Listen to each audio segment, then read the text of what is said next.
estudiantes! Soy la profesora González, and with this video I want to make sure that you know very well how to pronounce the vocabulary of the clothes and that you also know how to describe the clothes that you and other people are wearing in Spanish. So that those are going to be the main objective with this video. So let's review the vocabulary and also the pronunciation of the clothing items in Spanish. Remember that you have this vocabulary in Canvas. Is under Unit 3 and you can find it under homework on Tuesday, January 17th. So let's practice.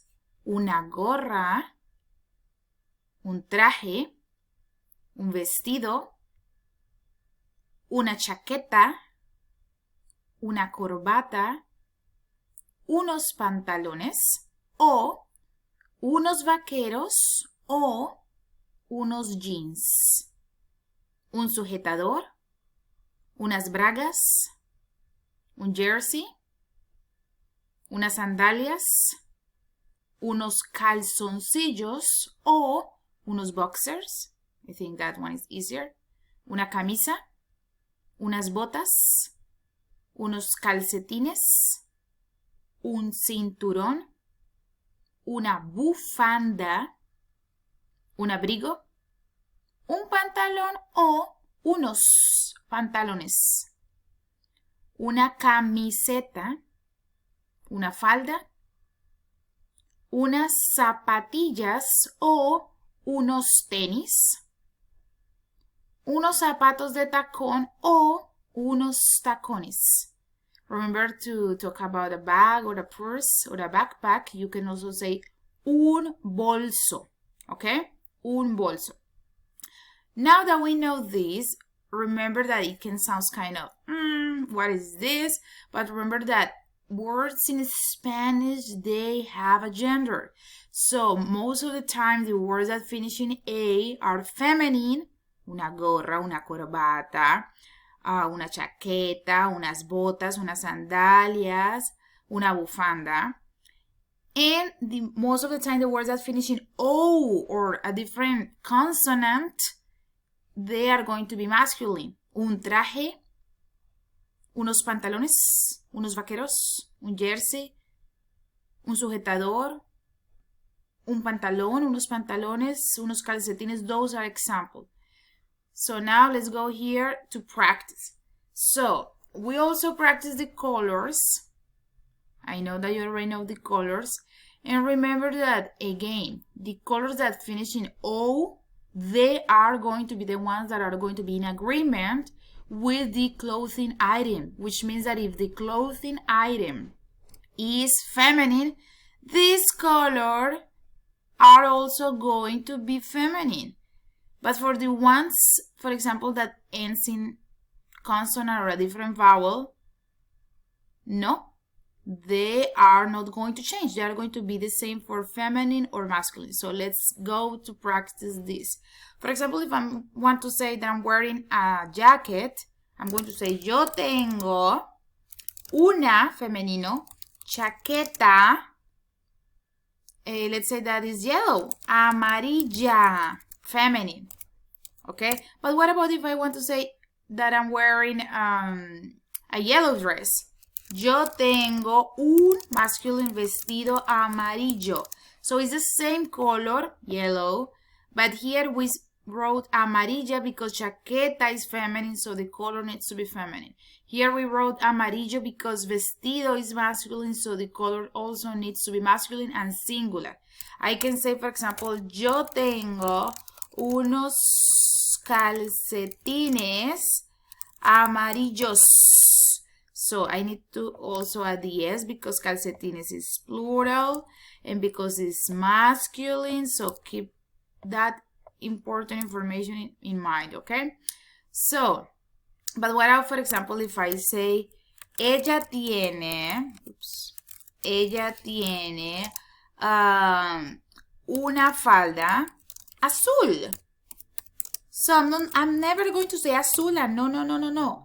Azul is going to keep the same for falda. Okay, falda is feminine, but azul ends in a consonant, it means that it's not going to change. The ones that are going to change are going to be negro, blanco, amarillo, naranjado, rojo, rosado, morado, okay? These are the ones that I'm going to change according to the clothing item. So remember what I said about negro. This is a normal color in Spanish. You can use it. You can use it to describe the color of clothes or objects, okay? But if you want to describe the color of the skin of a person, use moreno, morena, okay? Now, what about, for example, chaqueta? Chaqueta is feminine, and I really want that you pay close attention to this part. Even if it is feminine, it's going to be feminine even if a man is wearing it. So you can say perfectly, él, which means he, tiene una chaqueta amarilla. That's completely fine. That's great. That's amazing. That's what you need to write. Never say something like, oh, él tiene uno chaqueto amarillo just because he's a man. No.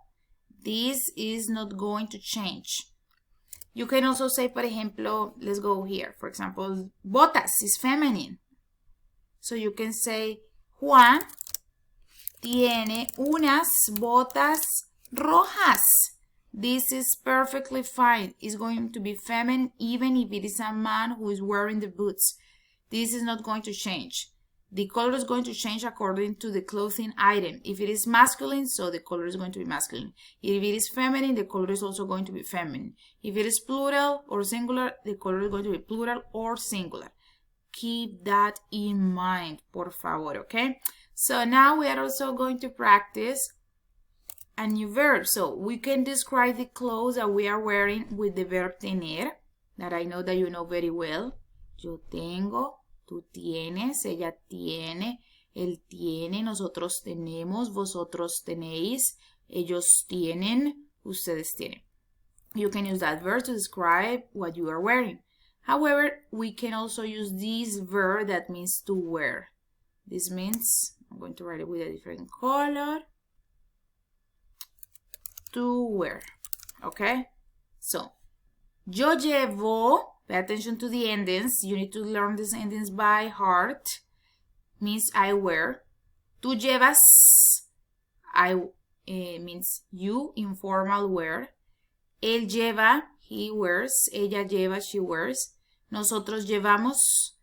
This means we wear. Usted is you, but formal. Vosotros lleváis. This is used in Spain. This means you wear. Ellos llevan, they wear, o ustedes llevan, you all wear. So you can use this verb to describe the clothes that you are wearing. For example, you can say, vamos por aquí con este color.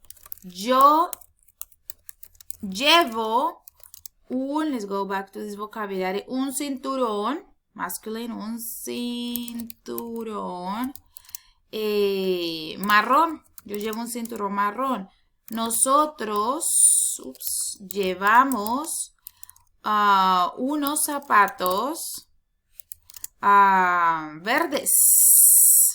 So, masculino, this is going to be the same. Plural, so it's going to be plural.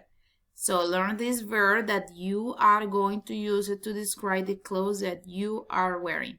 Adiós, adiós, chicos. Adiós, adiós.